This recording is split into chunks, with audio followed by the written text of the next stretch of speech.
ចងបាពួររបស់ធីរ៉ាបាទអើយយម៉ាគ្រូនៅតែដើរចូលឆក់បដៃរបស់ម៉ាគ្រូសវាយក្បាលពួររបស់ធីរ៉ាបាទធីរ៉ារៀបតម្លាក់ដៃទៅហើយបាទតម្លាក់ដៃដើម្បីដាក់នុយទេបាទ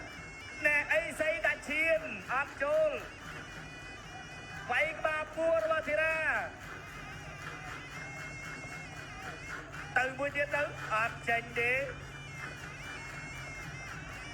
ម៉ាគ្រូថាអត់ទេទាត់ជាប់ទេវាយក្បាលពួររបស់ម៉ាគ្រូសបាត់កែរបស់ធីរ៉ាចូលមកដៃដែរទៅអើយអត់ចេញអាវុធទៅអើយមកដៃរបស់ធីរ៉ាអើយមកដៃចង់វីវ៉ូ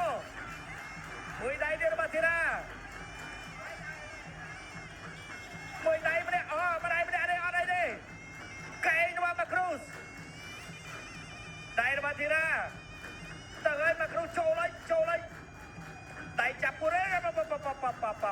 បាទលោកអាញាកណ្ដាលថាអត់ឲ្យចាប់ពួរវិញទេបាទបែកដូចនេះ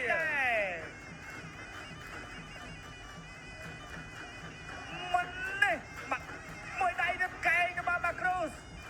បាទធីរ៉ាក៏មិនហ៊ានបន្ថយដែរអ្នកបដៃរបស់ធីរ៉ាវាយខាងក្រោមតែធីរ៉ាវាយកលឹងអត់ត្រូវទេម៉ាគ្រូសមួយដៃរបស់ធីរ៉ាម៉ាគ្រូសចូលយ៉ាក្បាច់នឹងទៀតហើយបាទថ្ងៃមុនឃើញក្បាច់នឹងឲ្យប៉ាំងមកដៃទៀតរបស់ធីរ៉ាអត់ទេតើសើម៉ាគ្រូមែនមកដៃទៀត